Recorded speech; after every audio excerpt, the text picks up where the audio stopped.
Assalamualaikum warahmatullahi wabarakatuh.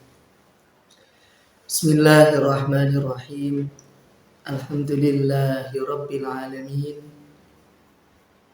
Asyhadu an la ilaha illallah wa asyhadu anna Muhammadar Rasulullah. Allahumma shalli wa sallim ala nabiyyina Muhammadin wa ala alihi wa ashabihi ajma'in. فقد قال الله تعالى في كتابه الكريم وهو أصدق القائلين بعد أعوذ بالله من الشيطان الرجيم بسم الله الرحمن الرحيم فإذا فرغت فانصب وإلى ربك فارغب. وقال النبي صلى الله عليه وسلم اغتنم خمسا قبل خمس syababaka qabla haramika wa sihhataka qabla saqamika wa ghinaka qabla fakrika wa faraghaka qabla syughlika wa hayataka qabla mautika. Al-hadits atau kama qala Nabi sallallahu alaihi wasallam. Ma'asyiral muslimin wa zumratal mu'minin, kepada jemaah kajian rahimakumullah, seluruh kaum muslimin dan muslimat dimanapun Anda berada. Pertama, marilah kita panjatkan puja dan syukur kita kehadirat Allah Subhanahu wa taala atas segala limpahan nikmat dan karunia-Nya kepada kita semua, sehingga sampai saat ini kita masih diberikan nikmat iman dan Islam oleh Allah Subhanahu wa taala.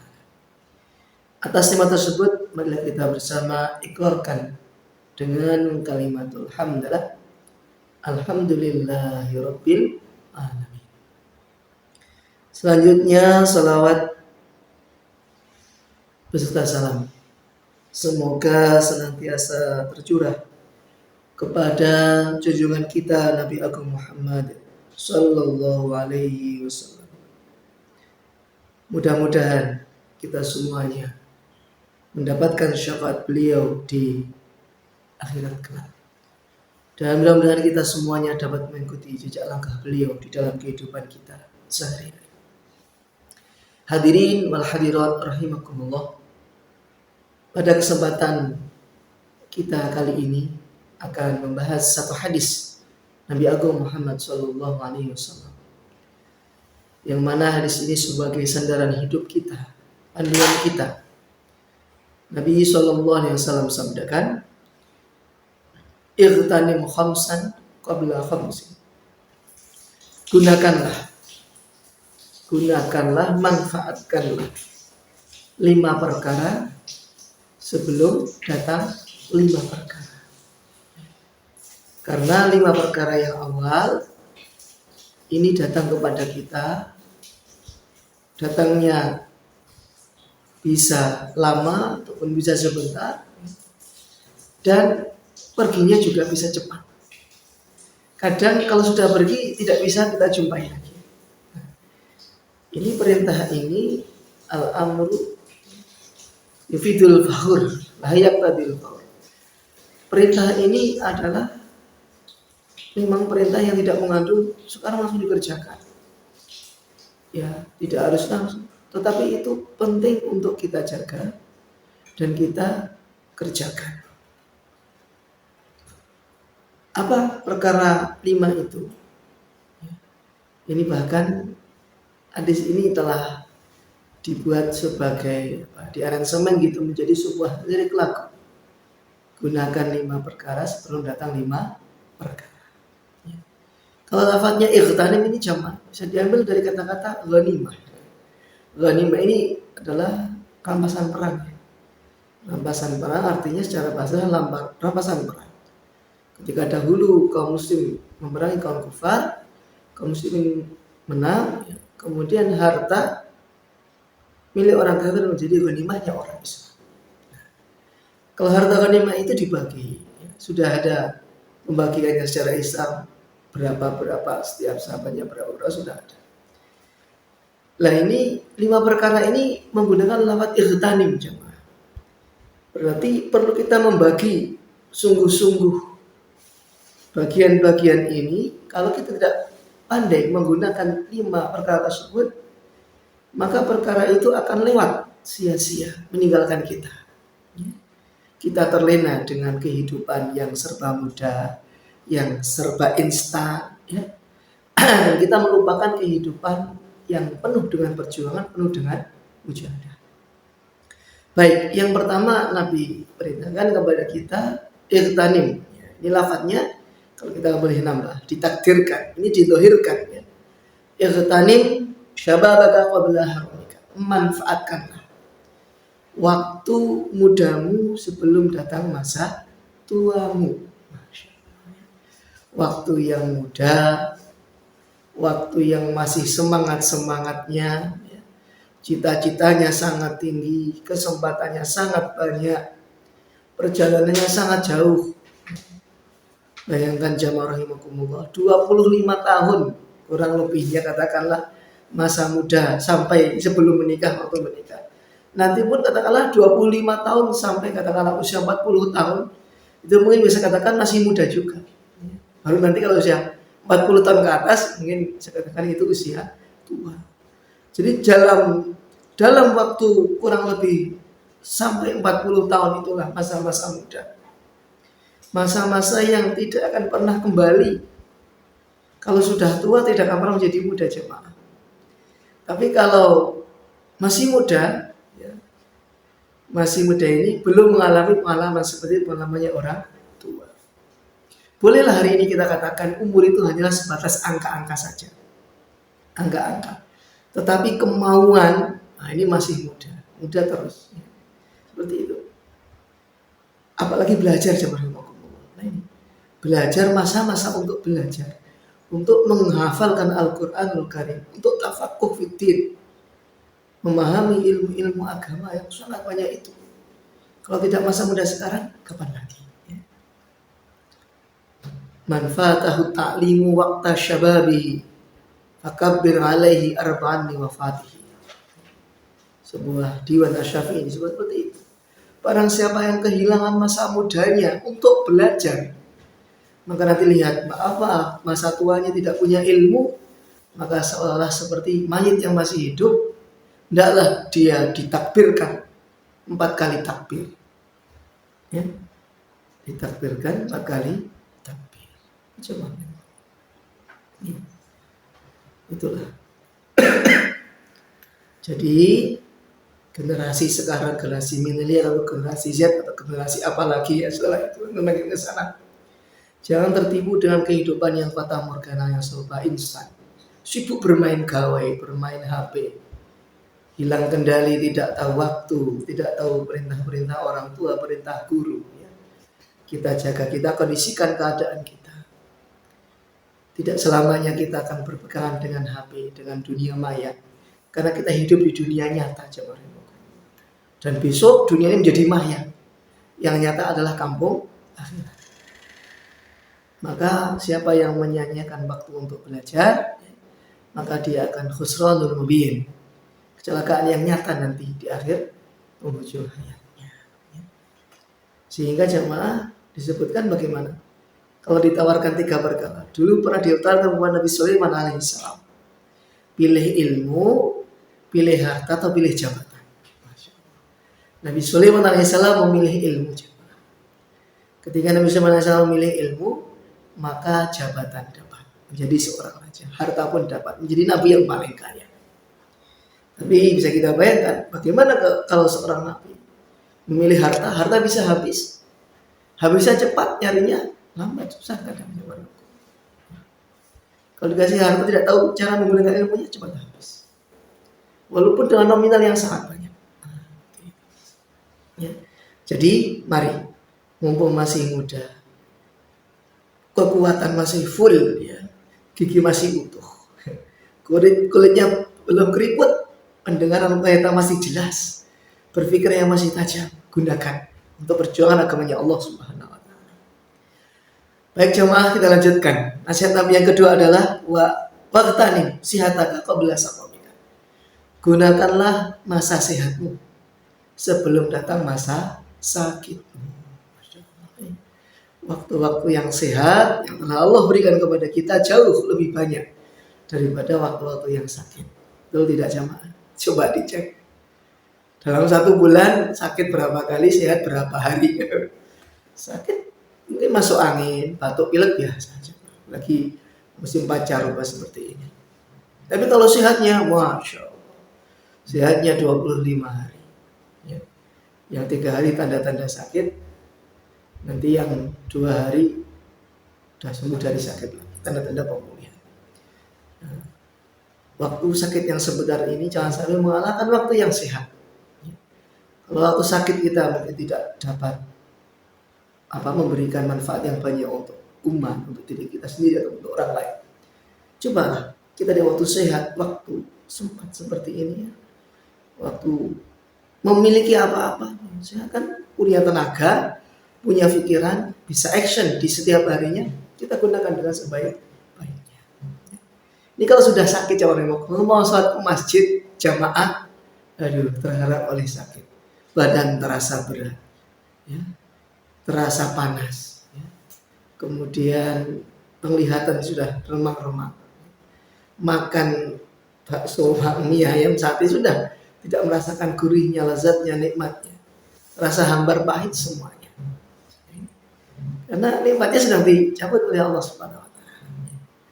Maka ketika waktu sehat, gunakan sebaik-baiknya. Untuk apa? Ya untuk beramal, untuk thalabul ilmi, tadarus Al-Quranul Karim. Pendek kata, untuk amal-amal yang bermanfaat. Khairun nasi anfa'uhum linnas. Sebaik-baik manusia adalah yang paling banyak memberikan manfaat untuk orang lain. Baik, jamaah selanjutnya yang ketiga adalah wahinaka qabla faqrika. Dan masa di saat engkau masih kaya sebelum datang masa fakirmu, masa miskin. Ketika memiliki rezeki yang banyak, harta yang banyak, kedudukan, nah ini mungkin kalau diartikan terjemahkan bisa menyebutnya kedudukan jabatan, pangkat dan jabatan. Maka gunakanlah wewenang itu untuk kemajuan agama, kemajuan umat Islam, kemajuan agama Islam. Hartanya diinfakkan di jalan Allah Subhanahu wa Ta'ala. Hari ini jamaah rahimakumullah masih banyak madrasah-madrasah yang membangun gedung-gedungnya dengan menghutang, belum terbayarkan pasirnya, belum terbayarkan semennya. Gunakanlah harta-harta tersebut supaya itu kekal memberikan manfaat untuk kita di akhirat. Infakkan di madrasah-madrasah, di anak-anak yatim, di orang-orang duafa yang membutuhkan harta tersebut untuk keberlangsungan hidup mereka, untuk pembelajaran mereka. Jangan sampai gara-gara tidak memiliki harta sehingga putus sekolah, putus pesantren, putus ngaji. Saya mendisanakan jamaah. Orang-orang yang memiliki harta, mengapa dia tidak mencari orang-orang yang fakir untuk dia tolong dengan hartanya? Memang harta itu diperoleh dengan kerja keras sendiri, keringatnya sendiri.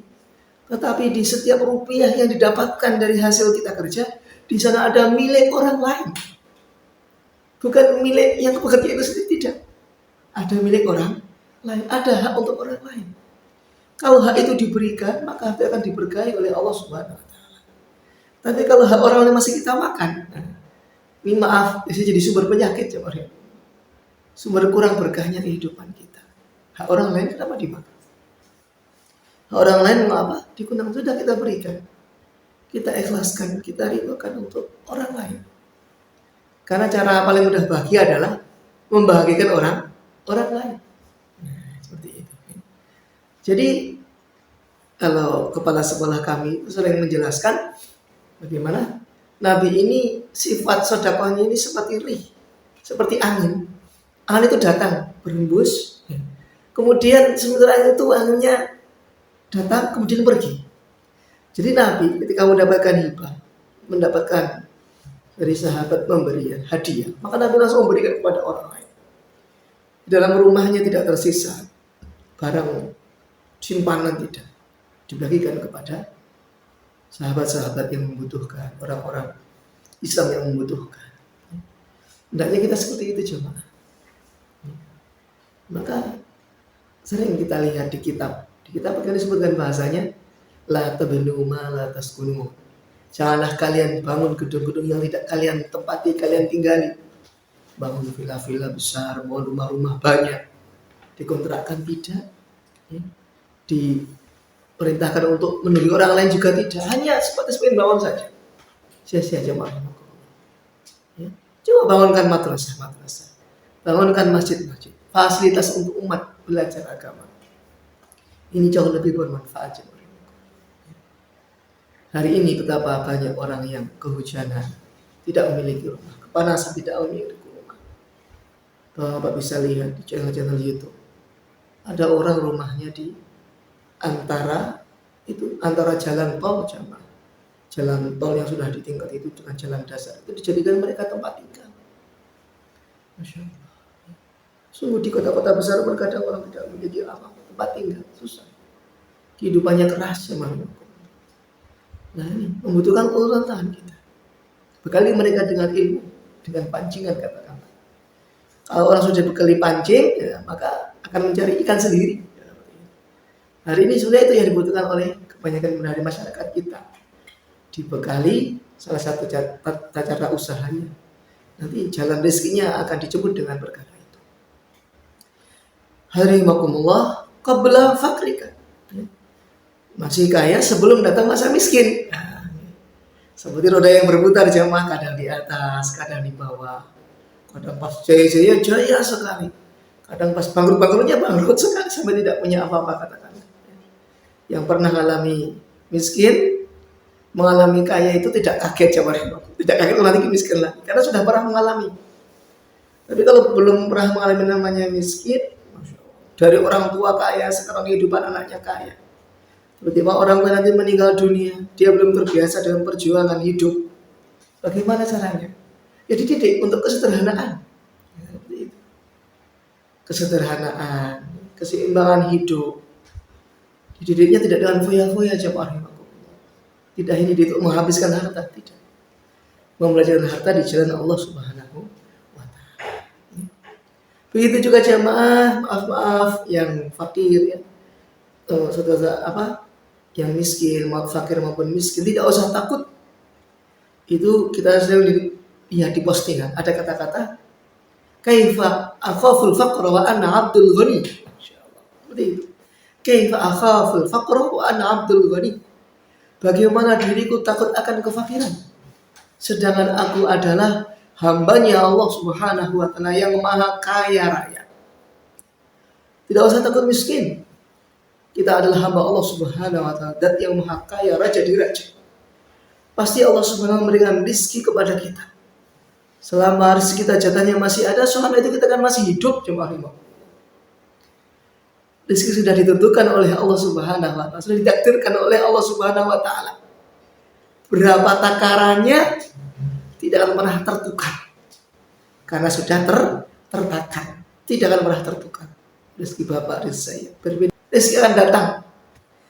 Rizku yatlubul abda kama yatlubul ajaluhu. Ya. Rezeki itu datang kepada pemiliknya seperti datangnya ajal kepada pemiliknya. Kematian datang kepada siapa yang akan meninggal. Begitu juga rezeki datang kepada orang yang memang jatahnya mendapatkan rezeki tersebut. Ya.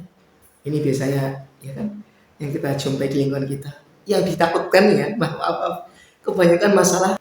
Padahal yang mestinya itu kampung akhirat, alam kubur, sirat mizan. Itu yang perlu kita lebih takuti lagi. Karena kalau masalah ini sudah dijanjikan oleh Allah Subhanahu wa taala. Tapi untuk masalah nanti kampung akhirat ini belum ada janji dengan Allah Subhanahu wa taala. Kecuali hari kita buat kontrak dengan Allah. Ya Allah, aku niat sungguh-sungguh karenamu ya Allah. Aku niat sholat 5 waktu berjamaah di masjid. Sudah, kita wajibkan diri kita sendiri untuk berjamaah di masjid. Kita tekan hawa nafsu kita dari kehidupan yang menjerumuskan menuju kepada kehidupan yang lebih baik. Ya. Pintu tobat Allah Subhanahu wa taala sangat terbuka lebar jemaah.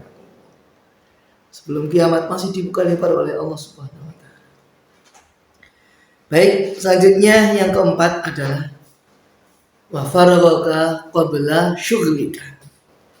dan masa-masa longgarmu sebelum datang masa-masa sibukmu. Yang Allah berikan masa-masa longgar, masa-masa pensiunan, masa-masa libur dari pekerjaan ya. Kalau yang pelayaran ya masa-masa di daratan. Kalau yang biasanya kerja 5 hari kerja 2 hari, Sabtu Minggu, Sabtu Ahad ya. Itu masa-masa yang libur, bisa family time. Maka gunakanlah waktu-waktu tersebut dengan sebaik-baiknya. Family time, umat time, ya, kita berikan waktu juga untuk umat. Agama time, waktu untuk perjuangan agama, masjid time. Jadi setiap perkara ada waktunya. Nah, kita kalau sudah terbiasa membagi waktu dengan baik, waktunya sholat jamaah, waktunya tadarus tadarus, ya.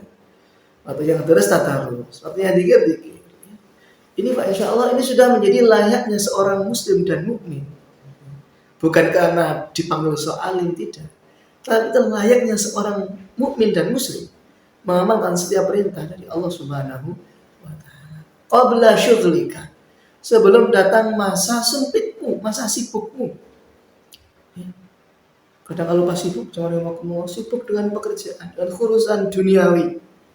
Urdu ya, bahasanya Urdu, urusan duniawi.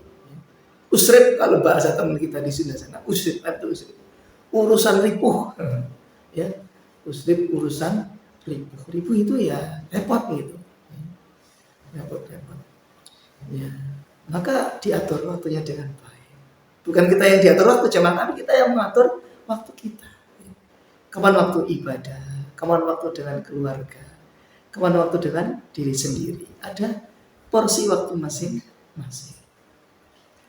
Tadi kita kutip sebuah ayat juga dari juz 30, fa idza faraghta fansab. Apabila dirimu longgar, fansab, maka nasab lagi, fatah lagi, mujahadah lagi, beramal lagi. Wa ila rabbika farghab. Dan kita raghibkan diri kita, kita rindukan diri kita kepada Rabb kita, kepada Allah Subhanahu wa taala. Jadi itulah namanya istirahat jamaah. Istirahat itu apa? Bukan berhenti beramal. Istirahat itu berpindahnya satu amal kepada amal lain. Yang tadinya amal sholat, ya, tadinya qiyam, sujud, ruku. Dulu di antara itu berganti amalannya menjadi tadarus Al-Quran, ya, menjadi dzikir, menjadi silaturahmi. Itu namanya istirahat. Berpindahnya satu amal dan amal yang lain. Kemudian jamaah yang terakhir adalah wahayataka qabla mautika, dan hidupmu, gunakanlah masa-masa hidupmu sebelum datang masa ajalmu, sebelum datang kematianmu. Al-mautu ta'ti baghtatan, karena maut ini datang secara tiba-tiba. Allah Subhanahu wa taala memberikan kabar kepada orang yang akan meninggal berbatas waktu jangka yang lama. Tidak hanya 1 hari 2 hari, bisa 40 hari sebelum meninggal itu sudah diberikan tanda-tanda oleh Allah Subhanahu wa taala. Hanya saja biasanya kalau orang sudah mau meninggal, dia tidak akan mampu mengucapkan sebentar lagi saya meninggal. Itu tidak mampu mengucapkan. Karena sebelum keluar dari lisan, ya, itu sudah ditahan dulu oleh malaikat. Nanti apa yang dikatakan oleh lisan ini berbeda dengan yang keluar. Apa dari hati nanti bisa berbeda dengan yang dikeluarkan oleh lisan. Niat hati ingin kayaknya ini sebentar lagi sudah mau dijemput malaikat Israel, tapi nanti yang keluar dari lisan, saya ingin dibelikan binggel bagelen, nah seperti itu misalnya. Itu pengen dibelikan makanan ini itu dan sebagainya. Ini adalah sebuah ciri-ciri. Bukankah Allah Subhanahu wa taala memberikan, ya, kepada kita tanda-tanda, ya, seperti itu jemaah, rambut yang sudah mulai memutih, yang sudah mulai tanda, kulit yang sudah mulai keriput, tenaga yang sudah mulai melemas, itu semua adalah tanda-tanda dari Allah Subhanahu wa taala. Jadi tidak bisa disalahkan, ya Allah, Engkau tidak ada bahasa memberikan bahasa kepada kami akan dipanggil oleh-Mu kepadamu, ya Allah. Nanti Allah SWT memberikan, sudah Allah berikan tanda-tanda. Umur yang lanjut, usia yang lanjut, yang semakin hari jatah usia dari Allah ini semakin berkurang jemaah. angka boleh bertambah, tapi jatah dari sisi Allah ini berkurang. Ya. Jadi Allah, mumpung ya, kita masih diberikan nafas oleh Allah, ruh masih di dalam jasad ini, kita gunakan diri kita, ya. Kita gunakan jasad ini untuk semakin mendekat kepada Allah Subhanahu wa Ta'ala. Kepada siapa kita akan pulang kalau bukan kehadiratnya Allah Subhanahu wa Ta'ala? Dan di sanalah asal muasal kita kampung akhirat. Kita adalah anak-anak surga, anak-anak akhirat yang sedang melewati taman-taman dunia ini, yang sedang lewat di perjalanan dunia ini. Dulu kita tidak ada. Qalu rabbana amatana thnataini wa ahyaytana thnataini. Kita diberikan dua kehidupan oleh Allah Subhanahu wa Ta'ala, dan kita diberikan dua kematian oleh Allah Subhanahu wa Ta'ala. Dahulu kita tidak ada, berarti dahulu kita pernah mengalami kematian. Sekarang kita hidup di dunia ini mengalami kehidupan. Kematian satu sudah, kehidupan satu sudah, tinggal dua lagi jemaah. Kita akan mengalami dua lagi. Nanti kematian yang kedua, yaitu kita di alam kubur, menunggu sampai hari kiamat datang. Dan nanti kalau sudah hari kiamat sudah terjadi, dikumpulkan daripada manusia, itulah kehidupan yang kedua kita. Kehidupan abadal abadin yang kekal selama di kampung akhiratnya Allah SWT. Tidak ada bahasa akan kembali ke dunia lagi, tidak ada. Yang sudah pergi ke akhirat, maka terus berjalan, tidak pernah datang ke dunia lagi. Sekian jamaah rahimakumullah hadis kita pada kesempatan kali ini. Mudah-mudahan memberikan motivasi kepada saudara semuanya untuk lebih giat lagi, menambah semangat lagi, semakin rajin mengamalkan masjid, semakin rajin beramal soleh. Dan jangan lupa jamaah, silahkan share, like, komen video ini kepada sahabat yang lain. Insyaallah akan memberikan amal jariah yang soleh kepada kita semuanya. Ila liqa, fastabiqul khairat, nun wal qlam ma yasturun. Wassalamualaikum warahmatullahi wabarakatuh.